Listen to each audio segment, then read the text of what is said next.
Γιουέλιν Γκρασία. Γάτο 32 ετών. Θα είναι η τρίτη του φετινή νίκη μετά τα ράλι Πορτογαλίας και Ιορδανίας. Το ράλι Ακρόπολης, το οποίο κέρδισε νικώντας σε 5 ειδικές διαδρομές. Την Στίβα 2, την Κλένια 1, το Γυμνό και το Βαβάλη και τις δύο φορές με αυτό το εντυπωσιακό τρόπο. Ο Σεβαστιάνος Γκέ έρχεται για να απολαύσει το χειροκρότημά σας. Όλο το σας.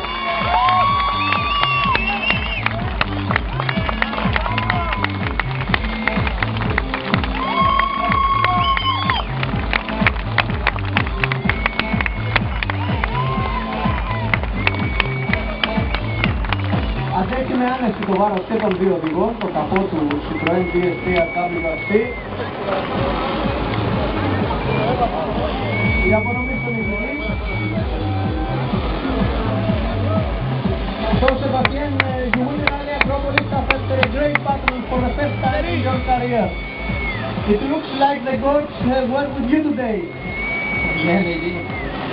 It was a perfect weekend with victory at the end.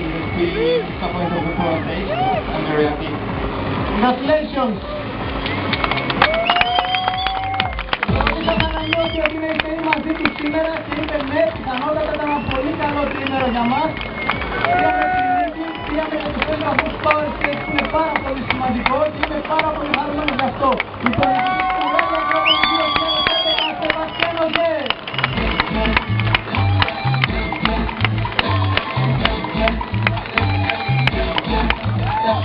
Η ώρα της καμπάνιας και η ώρα των πανηγυρισμών, κάθε οδηγός αυτή τη στιγμή έχει στο μυαλό του και αυτή τη στιγμή μάχεται 3 μέρες τώρα.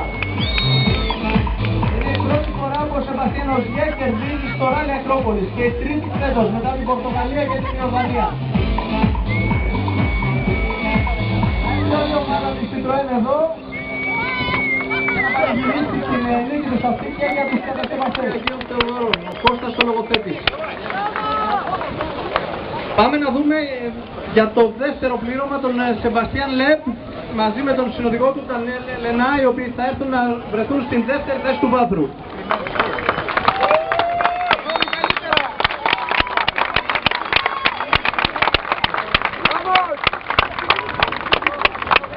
Και για την απονομή θα παρακαλέσω τον κύριο Παύλο Αθανασούλα, πρόεδρο της εταιρείας Τελερίτας που οργάνωσε αυτόν τον αγώνα. Για τον πρώτο νικητή, τον Σεβαστιάνο Γκέ, παρακαλώ να έρθει μαζί με τον Γιουέλιν Γκρασία στην πρώτη θέση του βάθρου. Χειροκρότημα όλων σας.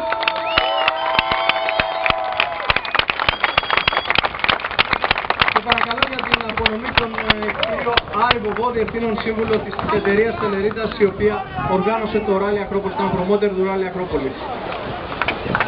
Να τη λοιπόν οι νικητές του Ράλι Ακρόπολης.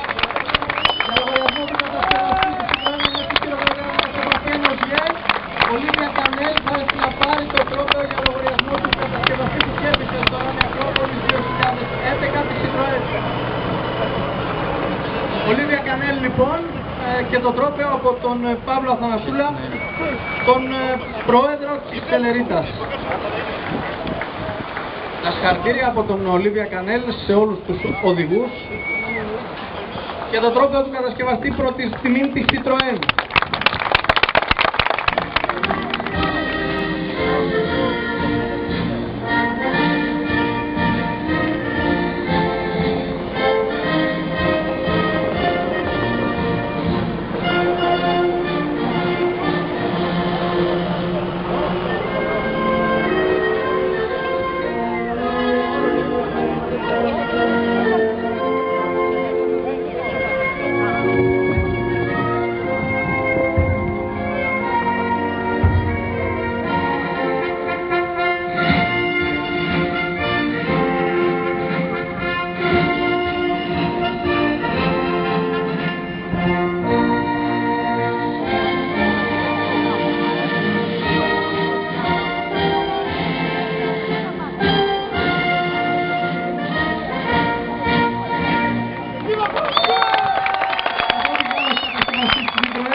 της Σαμπάνιας για τους τρεις πρώτους νικητές του Ράλι Ακρόπολης. Νίκο Κίρβονεν, Σεβαστιάν Λεπ και Σεβαστιάν Οζιέ.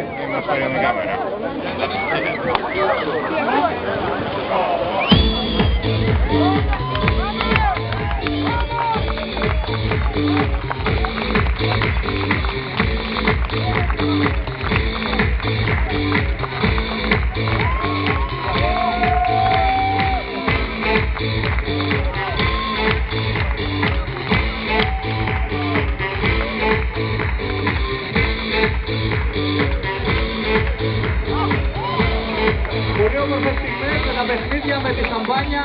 Ένα θερμό χειροκρότημα από όλους και στην οργάνωση του Ράλι Ακρόπολη 2011 που παίρνει το Άριστα, και αυτό το Άριστα έχει πιο πολύ μεγάλη σημασία για την Ελλάδα και για το Λουτράκι και για τους Αγίους Θεοδόρους σίγουρα, για το Δήμο Λουτρακίου και Αγίων Θεοδόρων που έχει αγκαλιάσει αυτόν τον αγώνα. Θυμίζω ότι θεσμικός χορηγός είναι το Υπουργείο Πολιτισμού.